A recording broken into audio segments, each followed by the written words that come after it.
Stop what you're doing and look around. There's your clutter culprit. And no, it's not that giant mess in the corner. It's the little things, like the coffee mug still sitting on the living room table or that shirt hanging on the back of the chair. Believe it or not, 97% of people aren't actually lazy when it comes to cleaning. They're just caught in invisible habits that sabotage their efforts. And stick with me, because once you spot these sneaky patterns, you'll realize the last one is the real game changer. Now, let me ask, where are you watching from? I love knowing how different homes across the world tackle the exact same challenges. And while you're at it, go ahead and hit that subscribe button if you want your home to feel lighter and calmer without doubling your cleaning time. Here's the thing. If you've ever felt stuck on a cleaning hamster wheel, scrub, sweep, shine, only to watch the mess creep right back, you're not alone.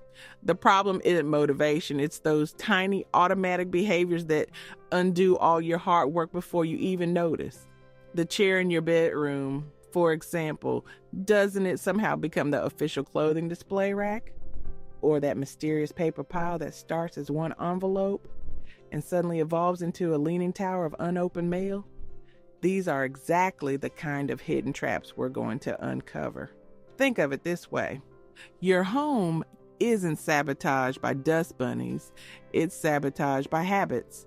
And once you shine a light on those habits, the clutter practically outs itself. It's like flipping on the kitchen light and realizing the crumbs on the counter didn't magically appear.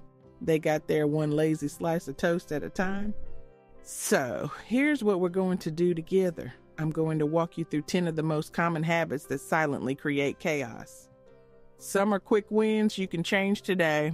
Others are mindset shifts that save you hours every single week. And don't worry, this isn't about perfection. It's about making your home feel more manageable, more welcoming, and a whole lot less stressful. And let's be honest, sometimes cleaning feels like a cruel magic trick. Spotless on Sunday, disaster zone by Tuesday. But once you know which habits are behind it, you'll finally understand why your Pinterest perfect room photos vanish by dinner. Now here's the fun part. You'll probably recognize yourself in at least a few of these. Maybe you're the I'll do it later type. Maybe you're the just one more throw pillow collector, or maybe you're the pile it on the counter and deal with it someday kind of person. No judgment. We've all been there. The good news is, once you see the patterns, you can break them. And trust me, breaking them doesn't mean more work. In fact, it's the opposite. The tiniest tweaks, like handling a 2-minute task right away, save you from that endless loop of guilt and cleanup later. One of these habits even turns into a keystone ritual that sets the tone for your entire day. And another one, habit number 7, completely transforms your sink, which, let's face it, is either your pride and joy or the most dreaded spot in the whole house. But I'm getting ahead of myself. For now, just keep this thought. Your messy home isn't your fault. It's your habits working against you. And once we flip those habits around, the clean space you dream of finally sticks around longer than 48 hours. So, are you ready to spot which ones are secretly holding you back? And more importantly, do you already have a guess about which habit you're most guilty of? Here's where it gets interesting, because the first set of habits are the easiest to change, and the payoff is huge. You don't need to buy anything fancy. You don't need to block off a whole Saturday. These are the small moves that instantly make your home look and feel lighter. Let's start with the king of all hidden habits, postponing tiny tasks. You know the ones: picking up a coffee mug, folding a shirt, dropping shoes at the door. Each of those takes less than 2 minutes, but somehow they end up scattered across the house like breadcrumbs. Here's the truth. If it takes under 2 minutes, do it now. Not later, not after the show, not tomorrow morning. Right now. Think about it. Would you ever leave a toothbrush halfway to your mouth and say, "Hey, I'll finish this later"? Of course not. But for some reason, We treat hanging up a coat or rinsing a glass like it's optional homework. And the worst part is those little later piles multiply. One shirt on a chair becomes 3, and suddenly the chair looks like a mannequin modeling half your wardrobe. Now, if you're wondering how to start, try a little experiment. Spend a week noticing every time you think, I'll do it later. You'll be shocked how often it happens. And then, here's the kicker. Either do the task immediately or create a system so it never piles up again. A coat rack by the door. A small basket for incoming mail. A shoe tray. That way, you're not relying on willpower. You're just giving everything a home. Speaking of homes for things, here's the second sneaky habit: accumulating unused stuff. I know decluttering is a word that makes some people roll their eyes, but hear me out. Your house is like a bank account. Every new item you bring in takes up space currency. If the balance goes negative, you're in spatial debt and you pay the price in clutter and stress. Here's the trick I love. Ask yourself 3 simple questions. Have I used this in the last year? Does it serve me right now? Does it make me happy to keep it? If the answer is no, across the board, you already know what needs to happen. And for the I might need it someday items, try the maybe box. Seal them in a box, write the date, and stash it away. 6 months later, if you haven't touched it, don't even open the box. Just donate it. Trust me, if you didn't miss it, you don't need it. Now here's where it gets fun. Don't try to declutter your whole house in one go. That's how people burn out. Go category by category. One weekend it's books, the next it's kitchen tools, another week it's clothes. You'll be amazed how quickly your storage starts feeling roomy again. And let me ask, do you already do something like this? Or is this a new idea for you? I'm curious how many of us secretly have a maybe someday box hiding in the garage. All right, on to one of the most underrated habits of all, making your bed. Stay with me here because I know it sounds too simple. But making your bed isn't about hospital corners or impressing your mother-in-law. It's about setting the tone. 2 minutes in the morning, and suddenly your entire bedroom feels pulled together. It's like flipping a switch in your brain that says, okay, today is under control. Here's why it matters. Bed making is what I call a keystone habit. It creates a ripple effect. You make the bed, and then maybe you fold that sweater instead of tossing it on the chair. You clear the nightstand. You're more likely to wipe down the counter before bed. One small action, a whole chain reaction. And if you're thinking, but making my bed is such a hassle, here's the hack. Simplify your bedding. 1 fitted sheet, 1 flat sheet, a duvet, and a couple pillows. That's it. The less you have to wrestle with in the morning, the more likely you'll actually do it. So there you have it. 3 habits that seem tiny but shift the whole energy of your home. Do the 2-minute task right away. Stop accumulating clutter you don't use and make your bed every morning. And remember, habit 7 later on is the one that will completely change your kitchen sink. You're going to want to see that. But before we get there, let's move into some of the systems habits. These are the ones that take a little setup, but save you hours every week. And honestly, this next one might explain why your drawers and cabinets never stay organized for long. Here's the thing about organization. It's not about buying more bins or labeling everything with fancy tags. It's about logic. And that brings us to the next habit, creating systems that actually make sense for how you live. Think about it. Do you ever find yourself opening 3 different drawers just to find the scissors? Or moving half the pots and pans to reach the one you actually use? That's a sign your stuff isn't stored in the right place. The fix is simple. Keep daily items at waist to shoulder height and group things by how often you use them. Baking supplies together. Office supplies together. All the pet gear in one spot. And don't underestimate the power of drawer dividers or clear containers.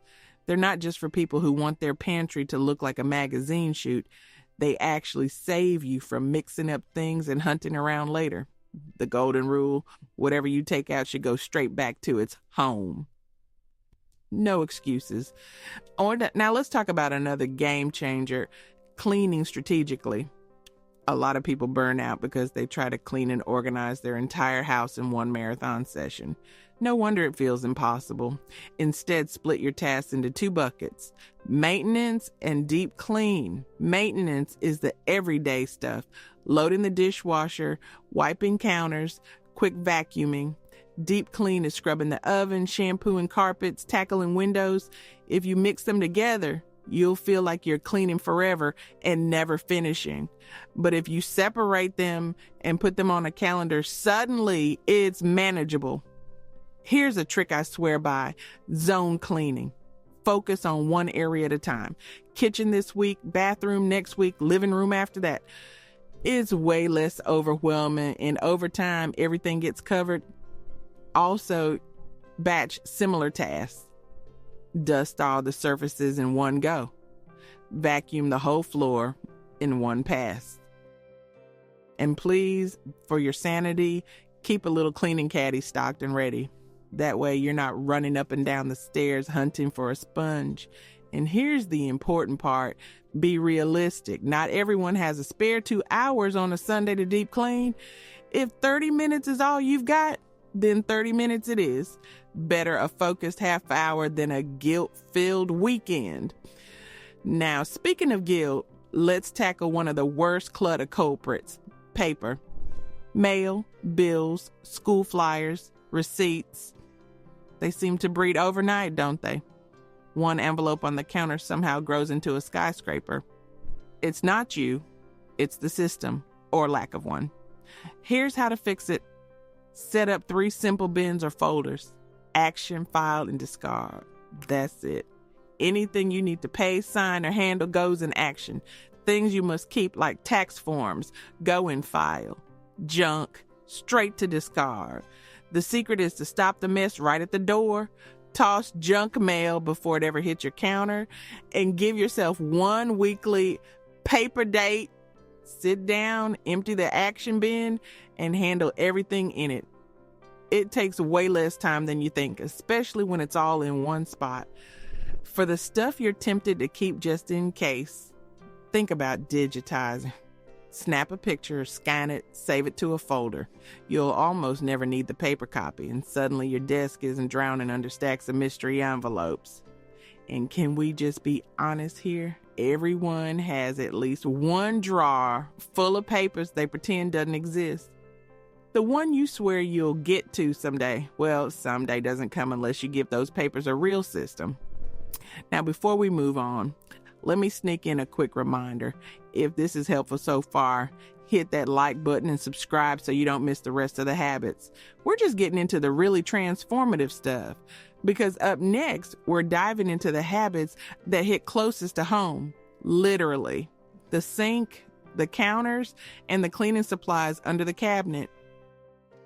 These are the spots that either make your home feel instantly calm or instantly chaotic. And the fix might be simpler than you think. Let's head straight into the kitchen, because this next habit is the one that makes or breaks how your whole home feels. Keeping your sink and counters clear. Sounds small, but trust me, if your sink is overflowing, the entire house feels messy. If it's empty, instant calm. The trick is simple: clean as you go. Rinse the pan while the pasta water boils. Wipe the counter while the coffee drips. Load the dishwasher right after each meal, instead of letting dishes pile up like they're multiplying overnight. If you've ever sworn that your dirty bowls reproduce while you're not looking, you know exactly what I mean. Set yourself up for success too. Keep dish soap, sponge, and towels within reach. Make sure the dishwasher is empty at the start of the day so it's ready to receive. And if you live with others, Make it a house rule. Everyone handles their own dish. It sounds tough, but once people get used to it, the sink disaster vanishes. Now let's talk about another habit that sneaks up on us: product overload. Under the sink, in the laundry room, sometimes even in the garage. Half-used bottles everywhere. More isn't better. It's just clutter in disguise. You really only need a handful. You need a good all-purpose cleaner, dish soap, vinegar, baking soda. Add a few solid tools like a sturdy mop, a vacuum you actually like using, and microfiber cloths, and you're set. Here's the rule that helps: one in, one out. Finish a product before buying another. That way you avoid the chaos of 10 sprays that all do the same thing. And the bonus, you spend less money, avoid mixing random chemicals, and save yourself the decision fatigue of choosing between 5 glass cleaners. Now, here's a mistake a lot of people don't even realize they're making: mixing, organizing, and cleaning. They feel similar, but they're actually completely different. Organizing is about finding homes for things. Cleaning is about scrubbing, wiping, sanitizing. If you try to do both at once, you'll burn out fast. So separate the phases. When you're organizing, take everything out, decide what stays, and assign each item a spot. No sponge required. Then, on a different day or time, clean those newly clear surfaces. That way you get the satisfaction of a finished job without spinning in circles. And finally, the habit that ties everything together: sharing responsibilities. No matter who lives in your home, family, roommates, or just you and your partner, don't try to do it all alone. Make a household list, divide tasks fairly, and match them to what people actually prefer. Maybe one person doesn't mind vacuuming while another is happy to cook. Rotate the less fun chores so no one feels stuck with the same one forever. And if you've got kids, let them pitch in with age-appropriate tasks. It's not just about helping you. It teaches them ownership and skills they'll use their whole lives. Quick family check-ins once a week keep everyone on track without nagging. So here's the roadmap. Start with awareness. For 1 week, just notice which habits trip you up most often. Then pick one to change. Just one. Stick with it for 2 or 3 weeks before adding another. Over time, the hamster wheel feeling disappears and your home finally starts working with you instead of against you. Imagine walking into a space where the counters are clear, the bed is made, the papers are under control, and the chores don't all fall on your shoulders. That's not a dream house, that's your house. Once these habits flip from sabotage to support. So, which habit are you going to start with first? Share it in the comments. I love hearing what people decide to tackle. And if you haven't already, make sure you subscribe so you can keep building a home that feels lighter, calmer, and, let's be honest, easier to keep clean, because that's the goal, right? A space where you can actually relax and enjoy yourself.